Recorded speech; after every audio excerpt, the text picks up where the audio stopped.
All right, guys, what's going on? Welcome in. So we all know what's going on with Zach Wilson, right? Struggling mightily. We all saw the game. We saw the poor throws. We saw the stats. We've seen, even in wins, Zach Wilson not play anywhere close to an average quarterback. Understanding the context of the situation, knowing the upside, knowing the talent, knowing the draft position, knowing the hype, knowing that he is a second-year quarterback in the second year of the same offense. Not a lot of guys can say that.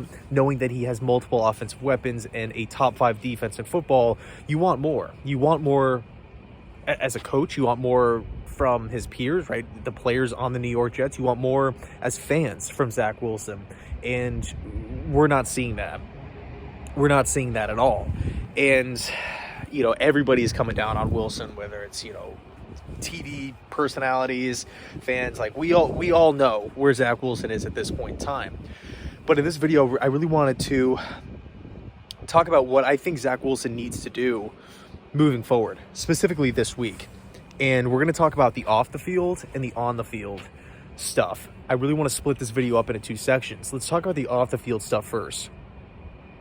Again, understanding that he had a press conference after the game and essentially was immature, didn't really shoulder much of the blame at all in that presser. He did have a later presser, I believe, where he said, hey, you know what, I could have thrown the ball a little bit better, but he blamed the wind, and it just wasn't a good look. It rubbed everybody the wrong way, and rightfully so. I mean, Garrett Wilson was angry. We have John Franklin Myers liking a tweet after the game. We have Sauce Gardner liking a tweet after the game, essentially bashing Wilson.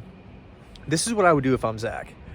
Again, understanding the situation, optically speaking, it's not a good look to go out there, perform that poorly, and then to immediately go on the press conference and not shoulder any of the blame or basically throw his hands up like, oh, it's kind of a team game kind of thing.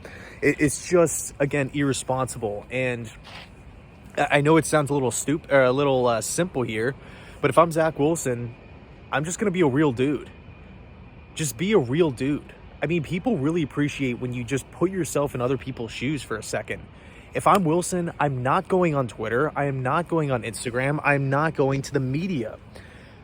I think and this could have already happened, right? I mean, time zones, I'm all kind of messed up. I'm hardly sleeping at night. I don't even know what time it is now, what time this video is going to be uploaded.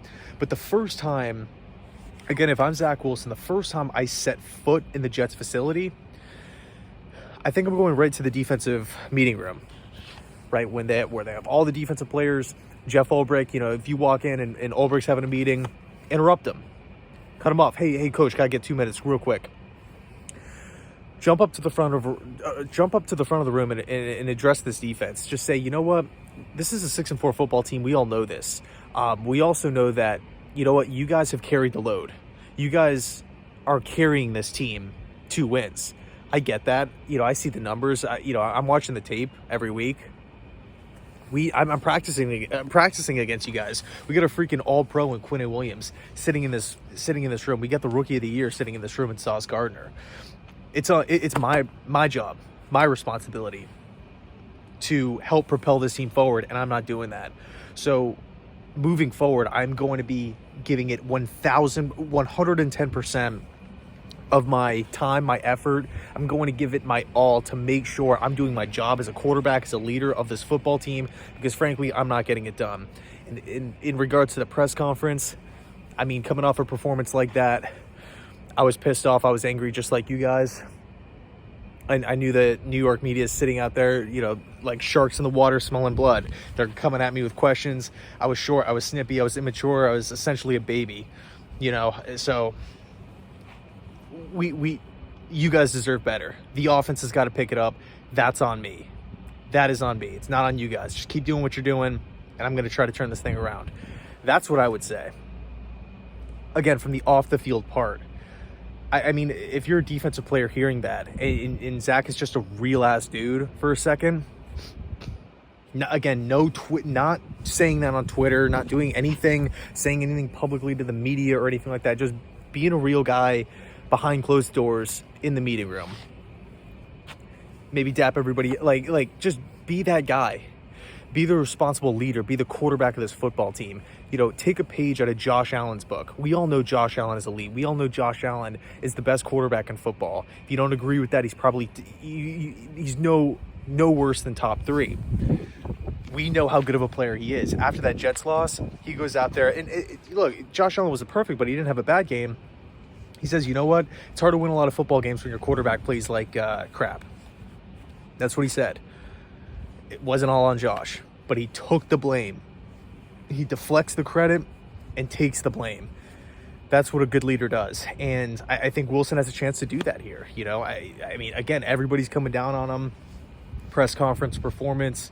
Now it's like it's up in the air if he's going to start or not. Just be an adult, be a responsible leader. And again, be a real guy. I think the defense will really appreciate that. If you're Sauce Gardner listening to that, are you going to go like a tweet after bashing Wilson? No, you're going to appreciate him stepping up and taking the blame. And then when it comes to the on-the-field stuff, I think so much is going wrong mechanically. So much is going wrong in his head, confidence-wise, self-belief-wise. There's multiple throws throughout that Patriots game where guys are literally wide open. Conklin up the middle of the field. I mean, we could point to numerous plays where he literally looks at guys and just doesn't throw the ball. He just hesitates to throw it. And I think part of that is being afraid to make mistakes, being afraid to turn the football over, being careless with the football. But I think as a coaching staff, Mike LaFleur and Zach Wilson, of course, as well, they have to understand that, Zach Wilson can literally throw a football through a brick wall. This guy throws laser beams, one of the best arms in all of football. Not only just arm strength, but arm power, velocity on the football. He could fit balls into windows that, literally NFL quarterbacks can only dream about doing. He has that arm strength. He also has that quick release, right, that you really, really covet as a coach, as a quarterback coach, as an OC, as a head coach. You want a guy that can quickly deliver a fast, accurate football. Zach Wilson has the potential to do that. But he's not making these throws because there's so much going through his head, and then that leads to mechanical problems, rushing passes, breaking the pocket, breaking clean pockets. So if I'm Mike LaFleur, this is what I'm doing in the week of preparation here. I'm understanding that, my young quarterback is dealing with confidence issues. He has a powerful arm. He has the quick release. With those two attributes, you can do so many different things. But if he's not pulling the trigger on open targets, then really what good is he? I think if you're Mike LaFleur, you have to drill it into his head. The ball has got to get out of your hands within 3 seconds. 3 seconds max. I know it might sound like, 3 seconds is barely any time, but I mean, let's do it. Think about a play. Think about you actually watching a play. Zach Wilson snaps the ball. 1, 2, 3. Ball should be out. That is enough time for wide receivers to snap off good routes. Granted, they're mainly short, but we have the talent to do that. Again, we have the talent to do that. Garrett Wilson, top 10 pick, Elijah Moore, Braxton Berrios, these guys can run routes. These guys can separate. Mike LaFleur has also shown the ability, in the past, and at some points this season, that he could scheme guys open. The ball needs to be out of Zach Wilson's hands quickly and effectively within 3 seconds. And this is kind of how I would set things up. And by the way, the offensive coaches that I've been around, high school coaches, college coaches, specifically Kendall Briles, current OC at Arkansas, and Willie Taggart, current head coach at FAU. One of the big things when, they talked about quarterback development and getting their young quarterback, because we're talking about the college level, but it applies here. When you're talking about getting a guy in rhythm, getting him in sync, getting him kind of feeling himself a little bit throughout the game, you want to make things easy. And so one of the biggest things that specifically Briles preached, you want to set up your first and second read with a check down, and that's it. Typically, you want to get your first read out on a short route, whether that's a slant, whether that's a crossing pattern, not so much a screen. Of course, you got to throw those in there, but you have to dial up high completion percentage types of routes for that given player to get open. That's your first read. That's the pass that Zach Wilson in drop back, 1 to 3, literally a half step to 3 step drop back in that range. If that wide receiver is not getting open, you move on to the second read. Second read, typically either down, that's where you can kind of open it up, maybe send a guy over the middle of the field or deep down the field. If that second option is not there, the check down is in ideally a visible line, is in Zach Wilson, or I guess the quarterback's line of sight. So you're not having to turn your head, you're not having to turn your body. You essentially minimize the risk of mechanical issues or mechanical breakdown. So, you would see a lot of half field reads, and it's kind of sounds a little simplistic and whatnot, but we are at the point to where we are, hoping for any life offensively, because this defense is that good. They can hold teams, they can shut teams down. New England did not score a single touchdown on this defense, a week ago here. The defense is that good. We just need to get a couple field goals, get 2 touchdowns and 2 field goals. We're probably going to win the game. That is such a luxury. So again, if I'm Mike LaFleur, I'm dialing up 3 read plays. First read, second read, check down.